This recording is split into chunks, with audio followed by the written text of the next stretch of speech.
frames up top. Now, for those of you in the front row, you're going to see a GUI similar to what we have on the board. I'll be explaining that in just a minute. We need that for the lighting. One of the things we learned very, very fast about computer vision is that it's very, very fickle, especially when it comes to color tracking. On the screen right now, those of you can see it. And up above, we've got two RGB displays. These are primary inputs, the first and the third one. That's just where all the camera sees right now. Got the ball passing in front of it. To choose our target, all you have to do is just click on the one you want to follow. See a lot of background noise. This is all very indicative of computer vision. We've got all the controls that you need to be able to knock down on all that background noise by setting the thresholds. We'll discuss that in a minute. First thing I'm going to do right now for a quick demonstration before we cut the video is activate the robot.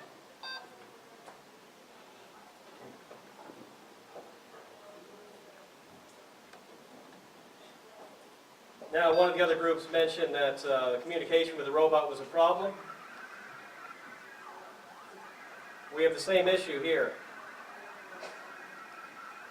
We came up with a means of being able to reestablish communication with a quick button press. So you can see right now it's having a beautiful time tracking that, but we're going to do a lot more than that. Disable that, go into calibrate, and re-enable it with movement. And right now it's tracking the ball. It's going to see that the ball is considerably ahead of where it should be.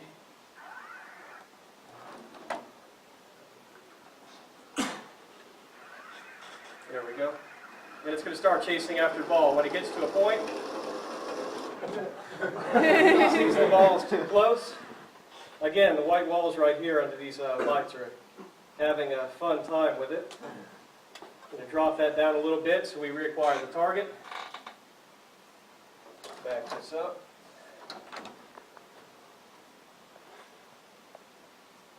And we're going to reestablish communication with the robot. Turn it back on. Have it follow the target. As it gets close, it's going to come to a beautiful stop, and then I'm going to chase it backward a little bit. One of the problems we had was when it was moving backwards, we had a much harder time controlling it, so we have an emergency stop on there. Again, I'm going to let it come toward me just a little bit. It's going to slow, and I'm going to chase it backward. If it still wants to play along. Is it on a? It does not. Is it on safe mode or full control? Full control. No, we don't play anything safe. We actually had a lot of problems with that. We have a video we're going to show you in a minute. And it had a lot of trouble like stopping, because once you increase the speed and it starts chasing it, it just crashed into the car a few times. And I think one of them was the actual video. But as you saw right there, Yeah, as you saw right there, we had it coming up to a certain distance of the ball. It slowed down into position when it came to the target distance. We pushed back into it and started backing up. What we have up here, the first and third screen is the manual RGB feed coming in from the cameras. The second and fourth is HS feed. We use HS feed for computer vision because we have much better control over the target. Thank you very much. For us to select the target, all you have to do is click on it with the mouse. I clicked on the ball on top of our remote-controlled car.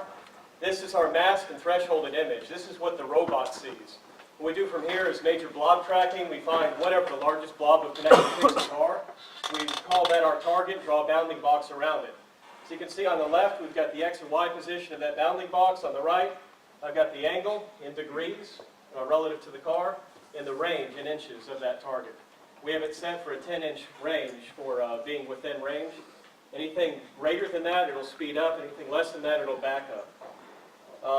Also with this, as I was saying, with the tolerances here, that's the only way we can do this, was individually controlling each of the 3 channels on both cameras to be able to get a crisp, clean image of the target.